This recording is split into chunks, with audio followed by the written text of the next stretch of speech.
Hello, this is Shivaji, and we are critically evaluating recursive function call in this section of our C learning procedure. Okay, this was the previous example that I have talked in the last tutorial. This was printing from n to 1, and we have discussed how this is happening in the memory and why this is called tail recursion, because we have this recursive function call as the last statement of the function. So now if I just need to modify this, instead of printing from n to 1, if the requirement is to print from 1 to n, then you just cannot print the value of n right here, because you're receiving n and immediately we are printing n. In that case, it's going to print from n to 1. And we are decrementing n and going to print the decremented value in the next print number. But if we need to print from 1 to n, and first of all, we need to recursively go up to 1, and then we need to start printing and go to the previous one to print 2 and go to the previous one and get back here ultimately at n.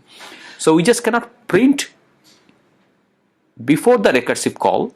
We need to print after the recursive call, because we need to go to 1 first, then on the return path we need to print the value of n. So this is not going to do that work for us if we need to print from 1 to n. In that case, we need to modify, and after the recursive call we need to print the value for n. Another modification that we need to do here, we cannot decrement n by 1, as that's going to reduce n locally, and for that what will happen, we will ultimately print n minus 1 instead of n here. When we get back from the recursion, it's going to be finally n minus 1. But we need to pass on n minus 1 to the next print number recursive call. So it should be n minus 1. So we are not changing n, but we are passing on n minus 1 to the next call. So now in this case, it's going to be 1 up to n. Okay, in this case, it's 1 up to 3. So let me show you that.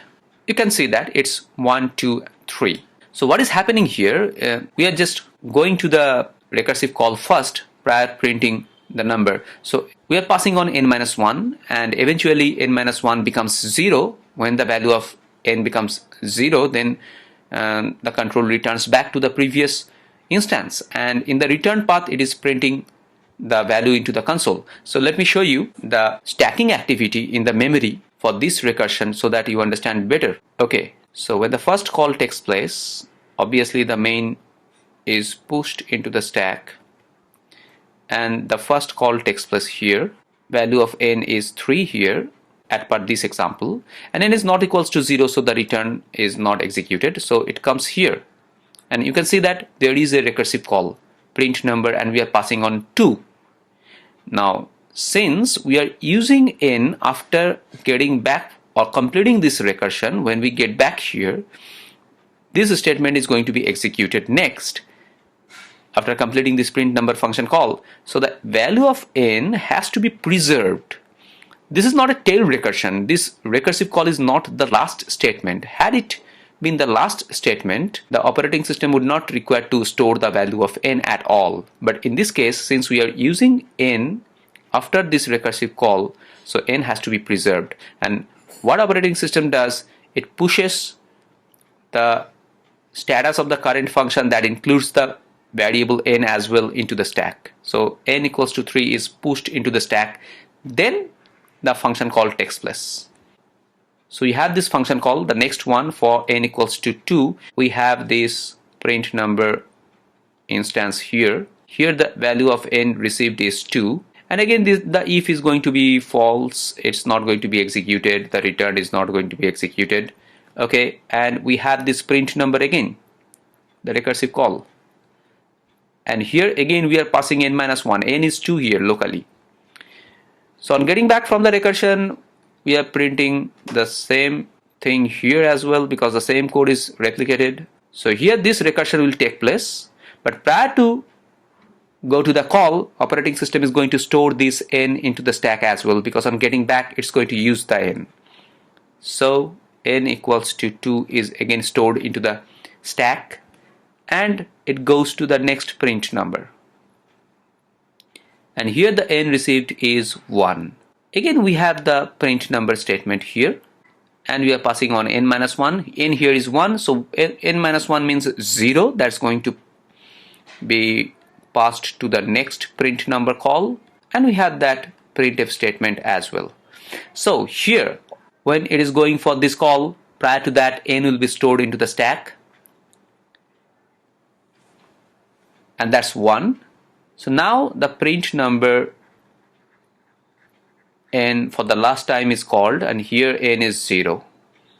Now since here n is 0, so this if condition is going to become true and the return is going to take place.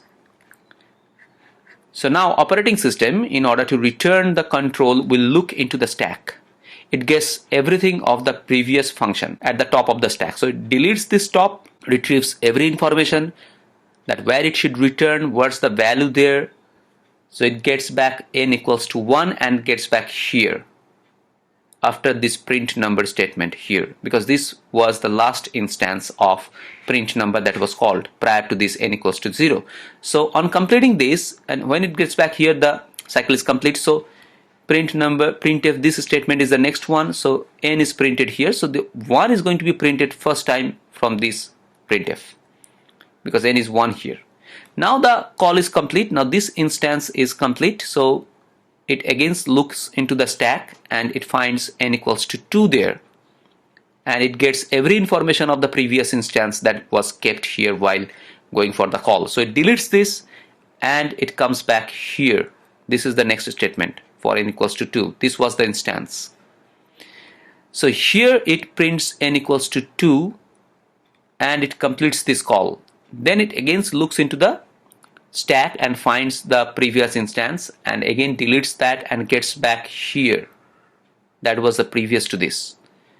And this printf is called now, and here the value of n was 3 that was retrieved from the stack. Okay, so 3 is printed here and it gets terminated.